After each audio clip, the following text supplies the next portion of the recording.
Hello everyone, welcome back to my YouTube channel Princey Classes. This is Princey and in this video lecture we are going to discuss famous poem The Word is Too Much With Us by William Wordsworth. जो ये poem है the world is too much with us bye William Wordsworth, ये poem लिखी गई है nature पर। तो इस वीडियो लेक्चर में हम बात करने वाले हैं इस पोएम का सबसे पहले ब्रीफ इंट्रोडक्शन, उसके बाद हम देखेंगे line by line explanation of the poem and then हम बात करेंगे इम्पॉर्टेंट फिगर ऑफ स्पीच जो इस पोएम से रिलेटेड है, इम्पॉर्टेंट है। और उसके बाद हम बात करेंगे इम्पॉर्टेंट की पॉइंट्स एंड फैक्ट्स की, जो हमारे एग्ज़ाम पॉइंट ऑफ व्यू से बहुत ही ज़्यादा इम्पॉर्टेंट है। तो वीडियो को लास्ट तक ज़रूर देखिएगा। और हाँ, अगर आप पहली बार चैनल पर आए हैं तो चैनल को सब्सक्राइब ज़रूर कीजिए। चलिए वीडियो स्टार्ट करते हैं। तो सबसे पहले बात करते हैं ब्रीफ इंट्रोडक्शन की।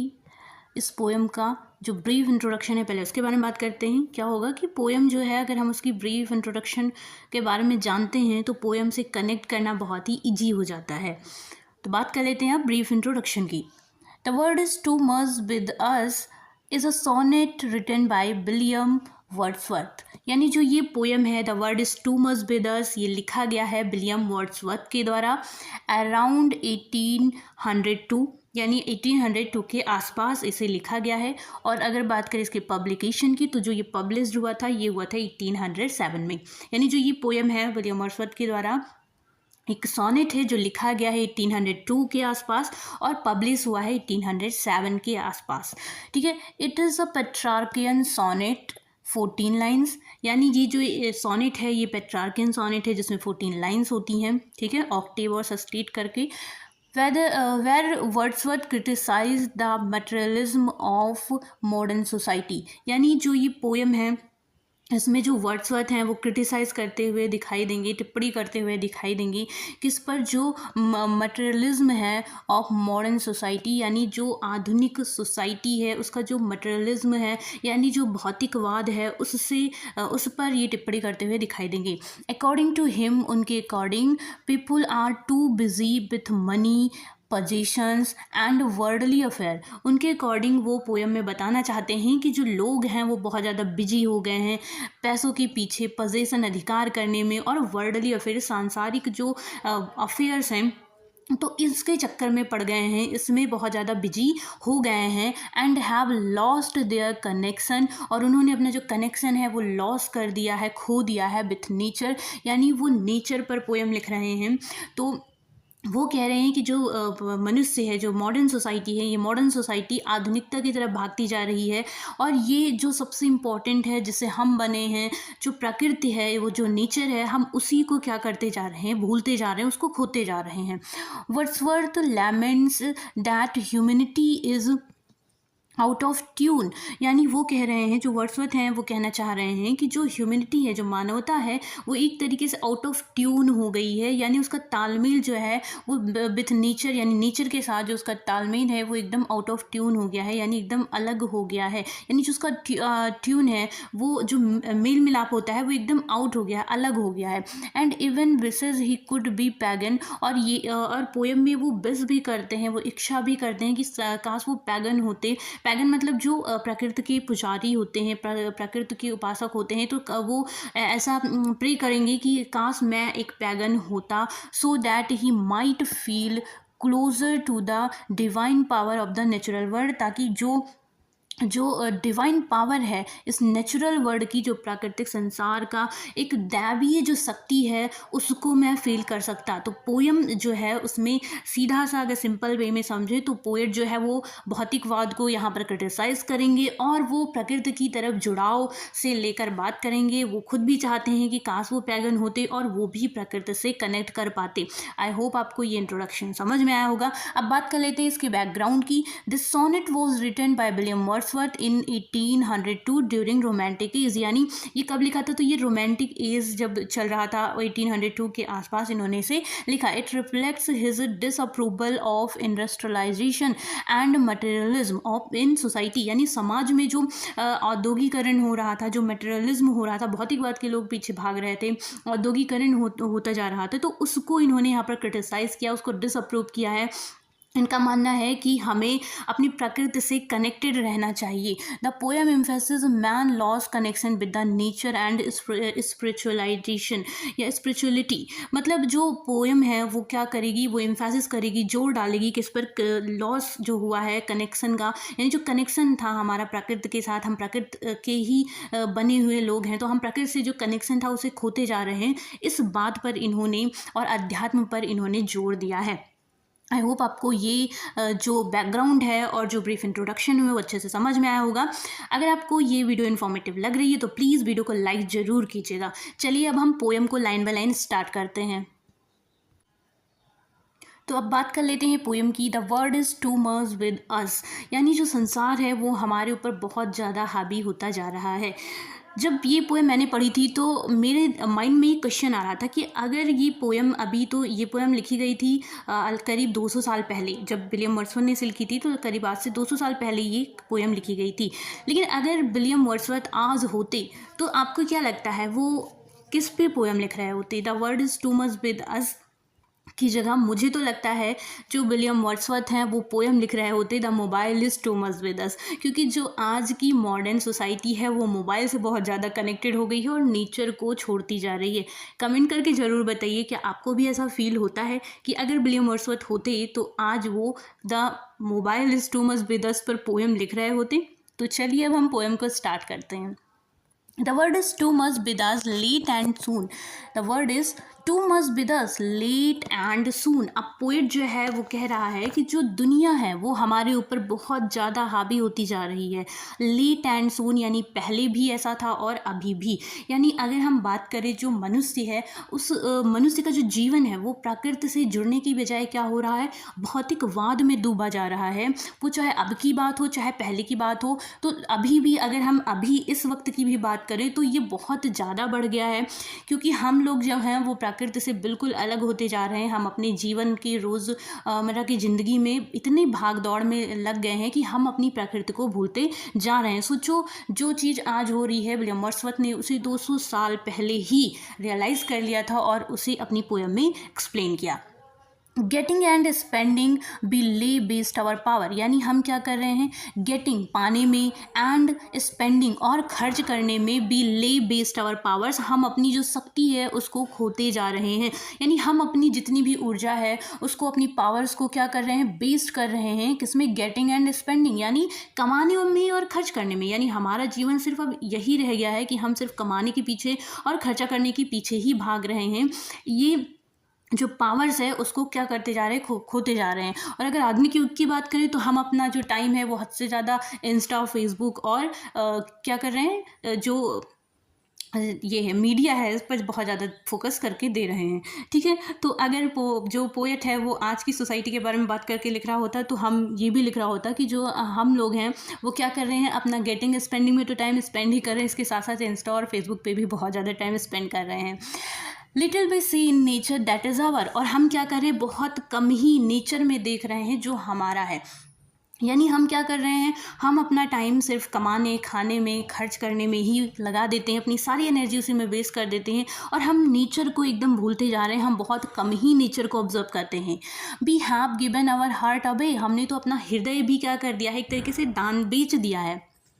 सॉर्डिड बोन, यानी एक सॉर्डिड बोन को, एक ऐसे जो आशीर्वाद को जो सॉर्डिड है, जो बेकार है, हमने उस बेकार भौतिकवाद को अपना पूरा जीवन दे दिया, अपना पूरा हार्ट दे दिया है। हमें जहाँ देना चाहिए वहाँ नहीं दे रहे हैं।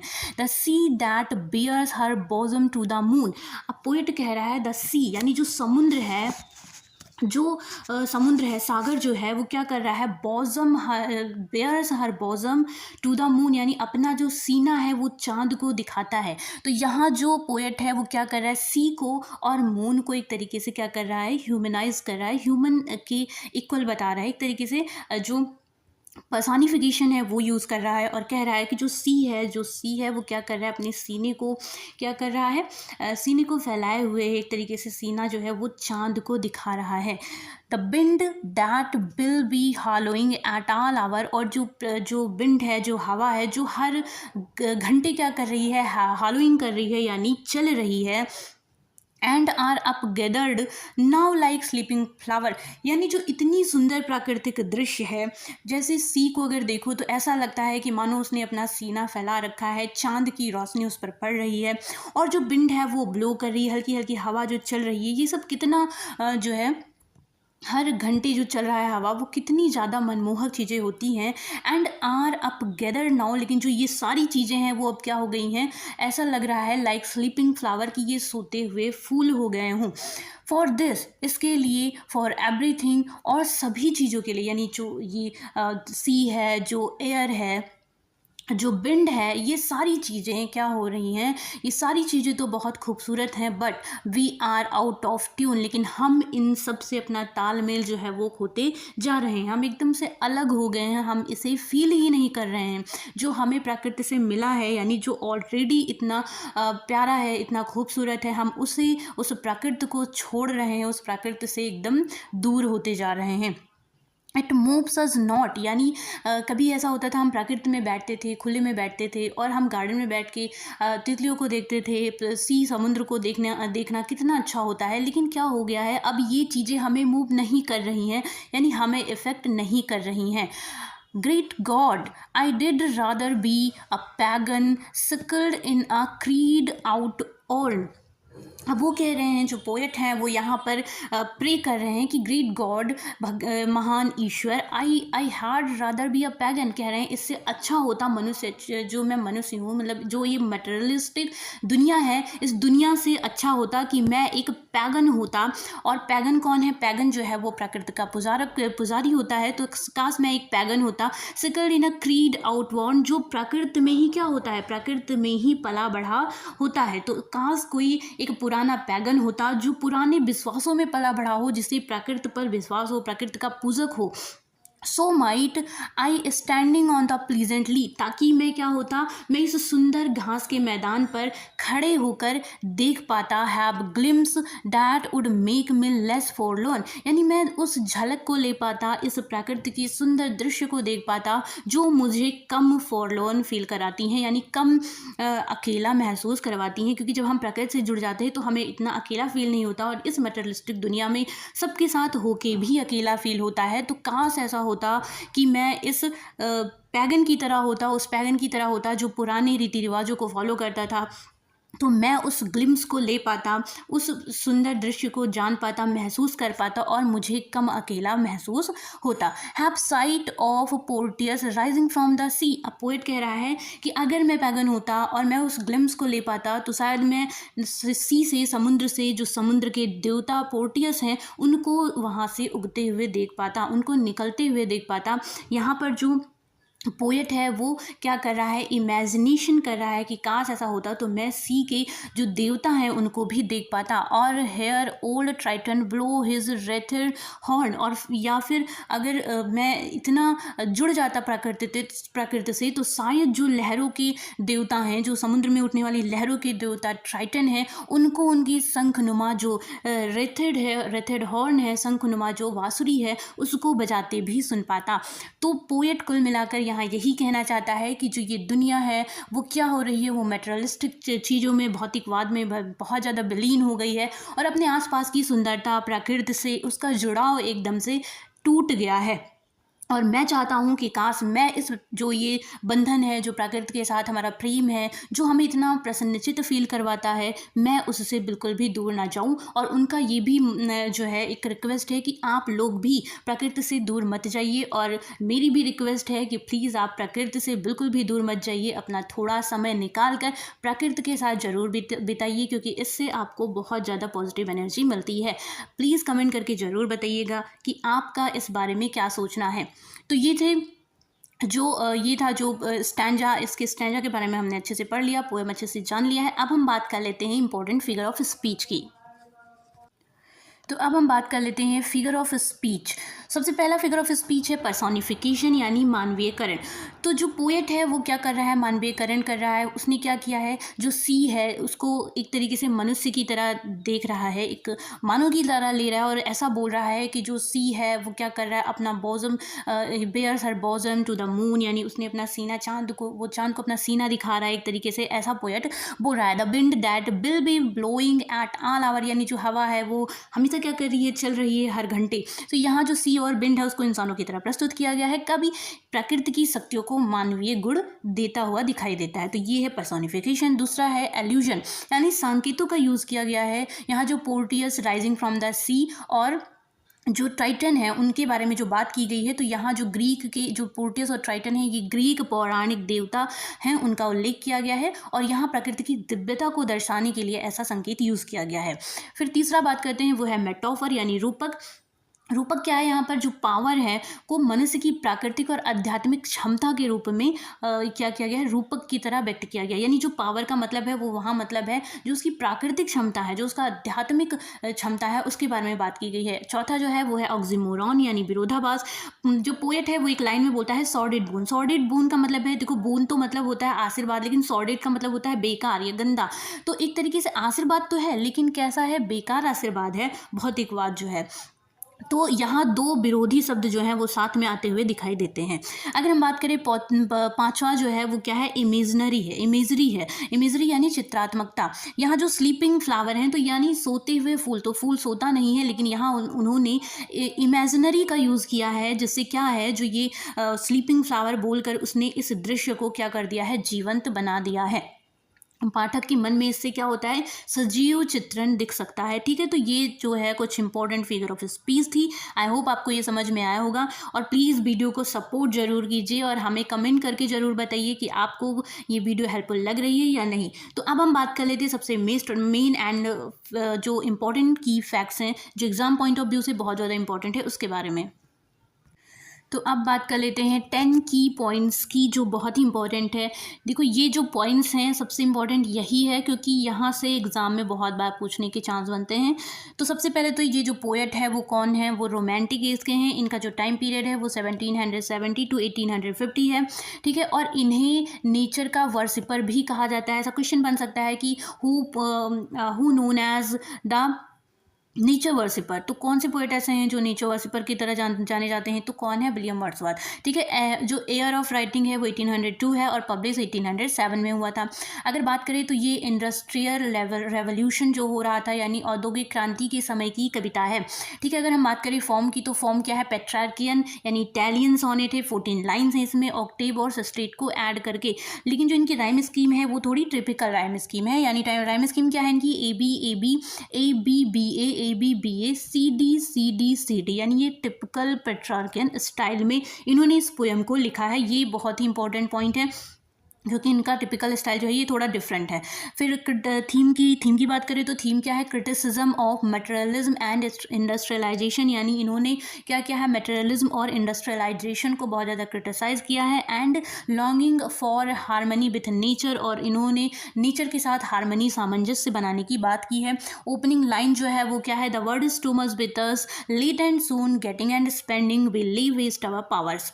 अगर बात करें इंपॉर्टेंट इमेजरी इन्होंने कौन कौन सा यूज़ किया, तो सी, मून, बेंड और स्लीपिंग फ्लावर। इससे क्या हो रहा है, जो ब्यूटी ऑफ नेचर है वो शो हो रहा है यहाँ पर। उसके बाद बात करते हैं आठवां जो है वो है एल्यूजन यानी रेफरेंस। और यहाँ किसका रेफरेंस यूज़ किया है इन्होंने, मैथोलॉजी, जो ग्रीक मैथोलॉजी है उसके पोर्टियस यानी गॉड ऑफ सी और ट्राइटन यानी गॉड ऑफ सी बेब, यानी समुद्र के देवता पोर्टियस और ट्राइटन यानी समुद्र के लहरों के देवता ट्राइटन का यहाँ पर इन्होंने यूज़ किया है। ठीक, इसके बाद बात करते हैं फिगर ऑफ स्पीच। हमने ऑलरेडी पढ़ लिया है, इसमें इन्होंने पर्सोनिफिकेशन, मेटाफर, एल्यूजन, ऑक्सीमोरॉन जो सॉलिड बून था एंड इमेजरी का यूज़ किया है। सबसे लास्ट और 10 पॉइंट है सेंट्रल आइडिया क्या है, तो सेंट्रल आइडिया जो है वो है man has lost his bond with nature due to materialism. यानी जो मैन है वो क्या कर रहे हैं, जो लॉस्ट कर रहे हैं अपना बॉन्ड, यानी जो संबंध है अपना वो खोते जा रहे हैं। किसके साथ, नेचर के साथ जो उनका संबंध है उसको खोते जा रहे हैं और मटेरियलिज्म की तरफ बढ़ते जा रहे हैं। आई होप आपको ये पॉइंट इन्फॉर्मेटिव लगे होंगे। अब हम जो है एक आपसे कुछ क्वेरी भी करेंगे, 1-2 क्वेश्चन है जो आपको मुझे बताने होंगे, उसके आंसर कमेंट बॉक्स में। तो सबसे पहला क्वेश्चन जो आपसे पूछा जा रहा है वो ये है कि जो पहला क्वेश्चन है वो है कि जो विलियम वर्ड्सवर्थ हैं वो किस एज के पोएट हैं। तो आपको कमेंट बॉक्स में कमेंट करके बताना है ये किस एरा से बिलोंग करते हैं। सेकंड क्वेश्चन है इनकी राइम स्कीम के बारे में आपको बताना है, कौन सी राइम स्कीम किस फॉर्म और स्टाइल का इन्होंने यूज़ किया है। आई होप आपको वीडियो इन्फॉर्मेटिव लगी होगी, कमेंट करके हमें आंसर ज़रूर बताइएगा। Thank you so much for watching this video.